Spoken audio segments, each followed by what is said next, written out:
कि उन पैसों का बंदर बांट हो सके। ये बहुत ही बड़ा मतलब गंभीर विषय इस राज्य का, लेकिन चूंकि राज्य के लोग उतनी दूर तक सोचते नहीं है, उतने दूर तक देखते नहीं है, इसीलिए हर किसी छुपा है कि जेईपीसी में जहां 2,500 करोड़ का बजट वित्तीय बजट होता है, वहां 2 अधिकारी जेईपीसी को संभाल रहे हैं। बाकी उनके नीचे जितने भी पद हैं, कार्य करने वाले हैं, सब कॉन्ट्रैक्ट पे आधारित है और झारखंडी नहीं के बराबर है।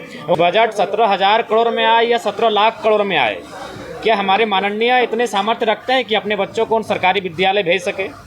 अगर माननीय अपने बच्चों को सरकारी विद्यालय नहीं भेज पाते हैं तो बजट 7,000 करोड़ का रहे चाहे 7 लाख करोड़ का रहे, उस बजट का कोई मूल्य नहीं है। तो बात की जानकारी है तो बड़ा दुर्भाग्य है। जेल तो आपके अंदर है, चलिए जेल से बाहर से होती तो लोग बोलते कि भाई बाहर झारखंड में जंगल है, झारखंड में पहाड़ है, कहीं छुपा होगा। अगर जेल के अंदर से घटनाएं मॉनिटरिंग हो रही है तो कहीं ना कहीं जो प्रशासन है, पुलिस है, उनके होने पर प्रश्न चिन्ह खड़ा होता है।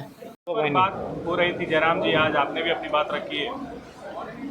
जी अगर शिक्षा पे बात करें तो लगभग वित्तीय वर्ष का जो कुल बजट है उसका 12% से ज़्यादा शिक्षा के बजट पे खर्च का प्रावधान है।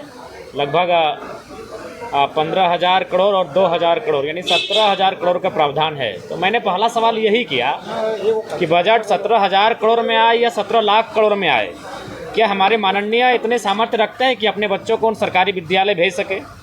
अगर माननीय अपने बच्चों को सरकारी विद्यालय नहीं भेज पाते हैं तो बजट 7,000 करोड़ का रहे चाहे 7 लाख करोड़ का रहे, उस बजट का कोई मूल्य नहीं है।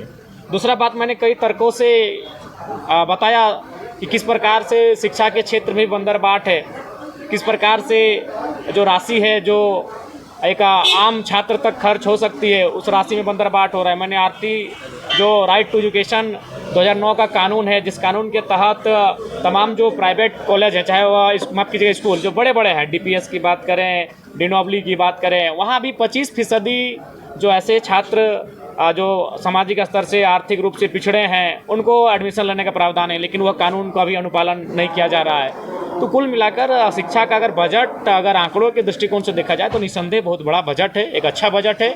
लेकिन बात वही आती है कि बजट का होना और बजट का खर्च किया जाना और उसकी उपयोगिता और उसकी सार्थकता होना, इसमें अंतर पाया जा रहा है। अच्छा जयराम जी, आपराधिक घटनाएं बढ़ रही है, जिस तरीके से डीजीपी ने जो कारण बताया है कि तमाम चीज़ें जो है वो जेल से ऑपरेट होती है, आप इसको किस रूप में ले रहे हैं, क्या आप सहमत हैं? देखिए, अगर डीजीपी महोदय को इस बात की जानकारी है तो बड़ा दुर्भाग्य है। जेल तो आपके अंदर है, चलिए जेल से बाहर से होती तो लोग बोलते कि भाई बाहर झारखंड में जंगल है, झारखंड में पहाड़ है, कहीं छुपा होगा। अगर जेल के अंदर से घटनाएं मॉनिटरिंग हो रही है तो कहीं ना कहीं जो प्रशासन है, पुलिस है, उनके होने पर प्रश्न चिन्ह खड़ा होता है। ये तो खुद वो ऐसा बयान दिए हैं कि जो अनुचित है। जयराम जी, माननीयों को जो गिफ्ट मिलता है इसको लेकर देखिए, उसको लेकर हमने सूचना के लिए मैंने हाथ भी खड़ा किया था, तो अध्यक्ष महोदय ने कहा कि जयराम जी ऐसे भी आज समय विलम्ब हो चुका है, क्योंकि आज एक मैंने कह सकते हैं एक काल चला नहीं, जो प्रश्नोत्तर काल होता है, अल्पसूचित और तारांकित जो प्रश्न होते हैं वह काल चला नहीं आज, चूँकि विपक्ष ने वही बड़का गांव एनटीपीसी की जो मामला है उसको लेकर थोड़ा सा विरोध उत्पन्न किया था, तो एक सत्र चला नहीं, जिस कारण आज सूचना में नहीं दे सके। तो आज सोच रहे हैं कि पत्र के माध्यम से, को सही बात है, आज अगर जैसे ही हम यहाँ से बाहर निकलते हैं तो पुलिसकर्मी मिलते हैं, ट्रैफिक पुलिस मिलते हैं और कुछ सफाई कर्मी भी मिलते हैं। वो कहते हैं कि भैया हम लोग को दिन भर यहाँ ड्यूटी करते हैं सत्र के समय, लेकिन ना हम लोग को पानी के लिए पूछा जाता है, ना खाना के लिए पूछा जाता है। तो अगर हम बजट के बाद जो माननीयों को उपहार मिल रहा है, जैसे मैं अपना बता दे रहा हूँ, 18,000 रुपये को जो खाना बनाने वाला जो भी है, हम नहीं जानते हैं, 3 वो अटैची मिला है, अटैची किसको क्या बोलते हैं, ट्रॉली बैग, हाँ ट्रॉली बैग, तीनों का दाम है 30,000।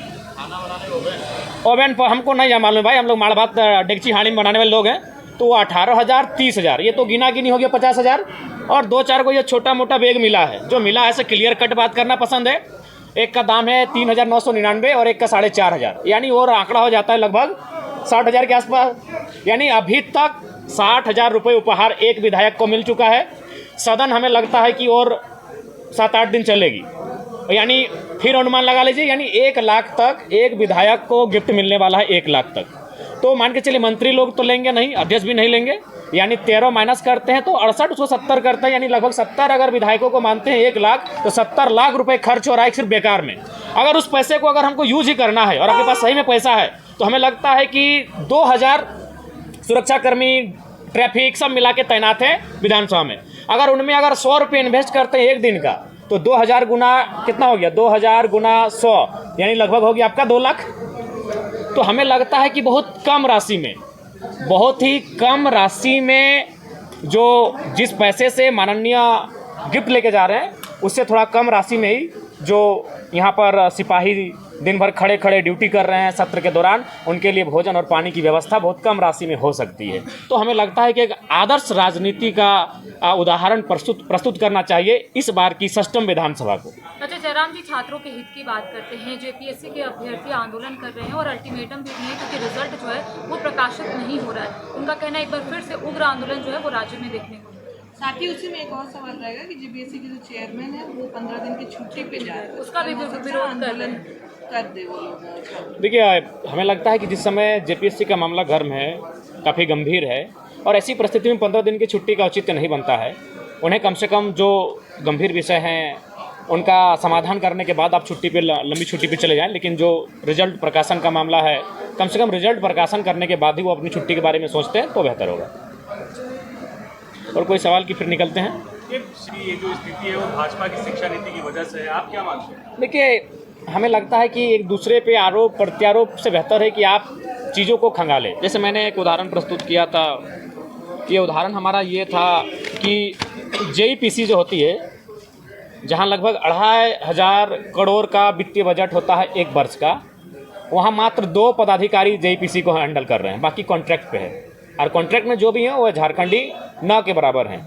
वहीं और 2 इकाई उनके समकक्ष अगर बात करें तो प्राथमिक और माध्यमिक निदेशालय, जिसमें लगभग 25 अफसर हैं, यानी 50 अफसर मिलकर काम कर रहे हैं 2 विभाग में, और जेईपीसी में मात्र 2 अफसर हैं, जबकि इसको 2500 का बजट मिल रहा है और इन 2 विभागों मिला के लगभग 100 करोड़ का मात्र बजट मिल रहा है। यानी जहां पैसा है वहां कॉन्ट्रैक्ट में जा चुका है, यानी निजी क्षेत्रों में आप उसको तब्दील कर चुके हैं, इसलिए कि उन पैसों का बंदर बांट हो सके। ये बहुत ही बड़ा मतलब गंभीर विषय इस राज्य का, लेकिन चूंकि राज्य के लोग उतनी दूर तक सोचते नहीं है, उतने दूर तक देखते नहीं है, इसीलिए हर किसी छुपा है कि जेईपीसी में जहां 2500 करोड़ का बजट, वित्तीय बजट होता है, वहां 2 अधिकारी जेईपीसी को संभाल रहे हैं। बाकी उनके नीचे जितने भी पद हैं, कार्य करने वाले हैं, सब कॉन्ट्रैक्ट पे आधारित है और झारखंडी नहीं के बराबर है। वहीं अगर आप प्राइमरी और सेकेंडरी की बात करें तो वहां 50 ऑफिसर हैं, जहां वित्तीय बजट मात्र 100 करोड़ का होता है। 100 करोड़ 2500 करोड़, जहां 2500 करोड़ है वहां 2 ऑफिसर हैं, और जहां मात्र 100 करोड़ है वहां 50 ऑफिसर हैं। ये तो हमारे राज्य की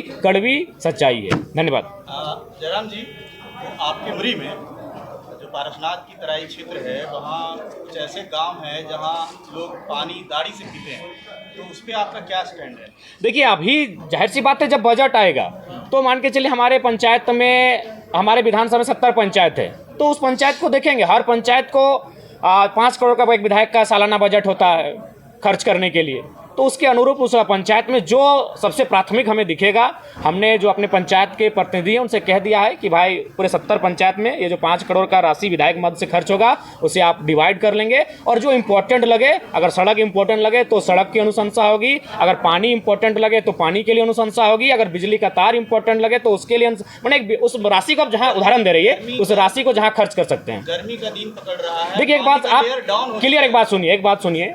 अभी हम नए विधायक बने हैं, अगर हम अनुशंसा भी करेंगे तो कल ही कुआं नहीं खोला जाएगा। तो अगर इसके लिए आपको किसी को घेरना है तो जो पहले तो उनको आप उनसे बात कर सकते हैं। हाँ, तो हम अनुशंसा करेंगे। नहीं, बिल्कुल आपको संज्ञान में नहीं, हमारी टीम बहुत एक्टिव है, हम लोग इन मामलों को संज्ञान में ले रहे हैं। लेकिन सवाल ये है कि हम अनुशंसा आज करेंगे तो कम से कम उसकी प्रक्रिया है, कम से कम तो 45 दिन लगेगा कार्य स्टार्ट होने में। धन्यवाद।